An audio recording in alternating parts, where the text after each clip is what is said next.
everybody, we are on Me to We week here on the Daily Dose. How do we move from me to we?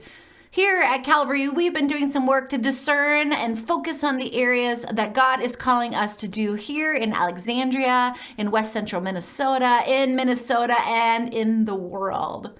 Our mission at Calvary is to lead all people to a lifelong faith in Jesus Christ, and the amazing leaders here at Calvary have set aside some categories of emphasis so that we can focus and equip our thinking. So today, I want to talk to you about our strategic priority of community.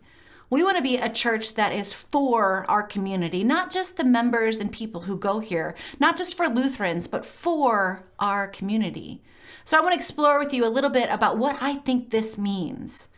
Not too long ago, I received a phone call from a teacher at Discovery Middle School because they had a student in need of some gym clothes and some gym shoes.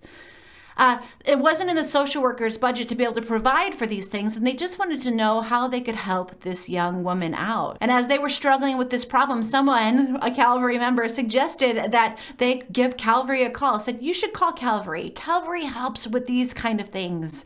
And after receiving that phone call, it was easy for me to call another member of Calvary and connect their financial donation with this student's financial need. We were able to provide for this student because of your generosity. This is what we mean by being for our community. Here's another example. Sometimes a family member dies and they don't have a church home. And we want people to know that we are here for them and we are honored to be here for them, to serve in that way and to provide for funeral services. Not because they're a member, but because they're a person. We want to be for our community. We want to be trusted that Calvary is a safe, caring space for people who need it, whether they're members or whether they've never even been in a church before or whether they don't even like church.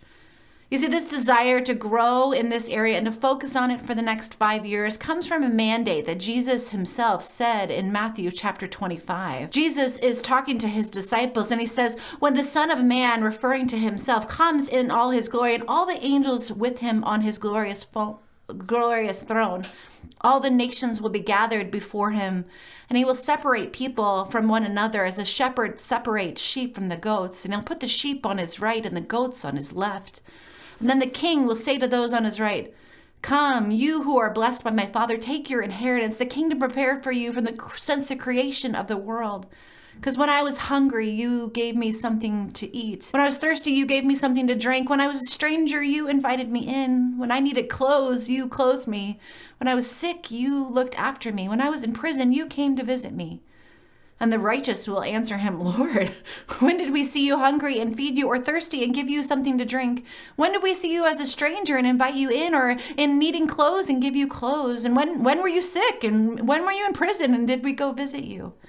Then the king will reply, truly, I tell you, whatever you did for the least of these brothers and sisters, you did for me. We want to follow Jesus' example and being for our community. Whatever it takes, whatever the need is, we want to help bring people together. Thanks so much for joining us here on the Daily Dose as we're talking about strategic priorities and how we can be a Matthew 25 kind of church. And I believe that we can do this together to be for our community. If you're somebody watching on Facebook or YouTube, I want to invite you to share and subscribe. If you're joining us on cable access, we're for you too. Bye-bye.